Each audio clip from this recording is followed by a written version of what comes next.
Harris is at the White House this morning ahead of the president's address. Allison, good morning. Good morning, Adrienne. The president is expected to maintain his messaging that this is cause for concern and not panic.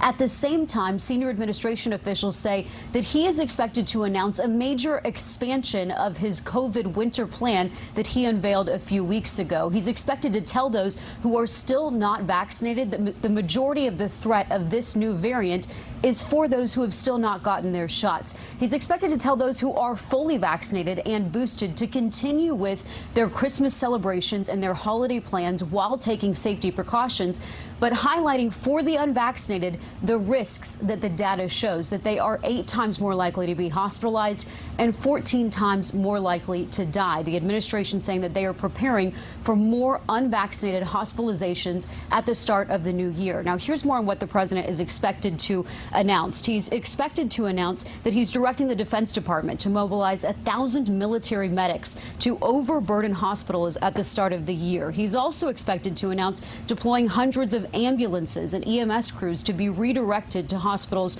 from hospitals that are overburdened to hospitals nearby that have open beds. The president also expected to announce the administration will buy 500 million at-home tests to give to the American people for free, although they're not going to be available and distributed until January. A little bit of lag time there, as there's a national shortage of those at-home tests.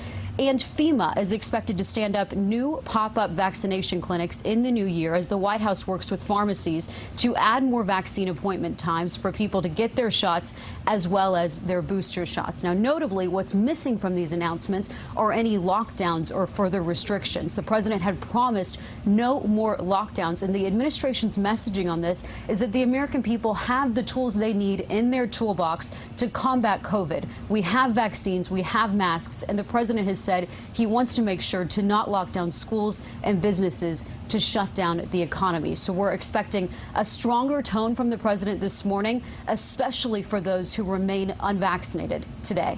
Adrienne? All right, Allison, thank you so much. In just a few short weeks, the Omicron variant, again, has been something that is on the hearts and minds of so many people. Thank you so much for watching. Make sure to click on the red subscribe button below so you can get more of NewsNation's fact-driven, unbiased coverage.